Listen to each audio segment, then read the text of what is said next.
Righteous Renegades, once hidden heroes of the Holocaust. This book tells the stories of four brave men, Chiune Sugihara, Raoul Wallenberg, Varian Fry, and Aristides de Sousa Mendes. It is written by Quentin Drummond Anderson and narrated by Michael Cordue. Foreword. History often remembers those who wield power, generals who lead armies, politicians who craft policies, and revolutionaries who ignite movements. Yet sometimes, history's true heroes are not those who command nations, but those who quietly defy them. This book is about such men, four diplomats who, in a world governed by strict orders, chose to follow their conscience instead. Chiune Sugihara, Raoul Wallenberg, Varian Fry, and Aristides de Sousa Mendes were not soldiers or spies. They did not carry weapons or lead battalions. Instead, they wielded a different tool, paper.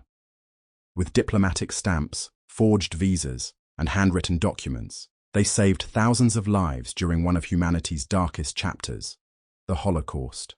The idea for this book took root while studying the records at Yad Vashem.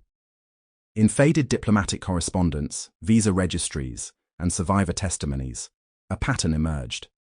A quiet, determined resistance fought not with guns, but with ink and signatures.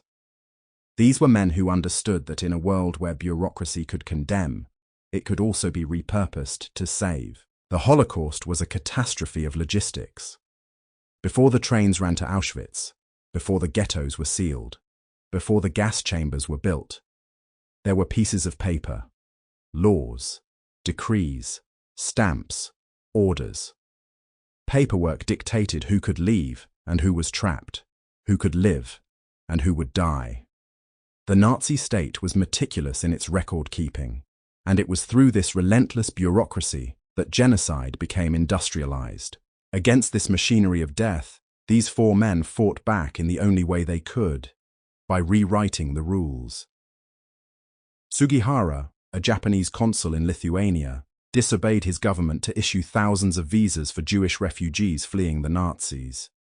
Wallenberg, a Swedish diplomat in Budapest, created elaborate forgeries and diplomatic protections to shield Hungarian Jews from deportation.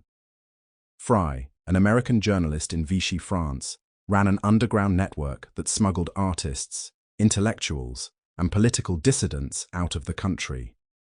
Sousa Mendes, a Portuguese consul in Bordeaux, defied his government by granting unauthorized visas, allowing thousands to escape across the Pyrenees into Spain, and ultimately, to freedom. Their courage did not come without cost. Fry was blacklisted. Sample complete. Ready to continue?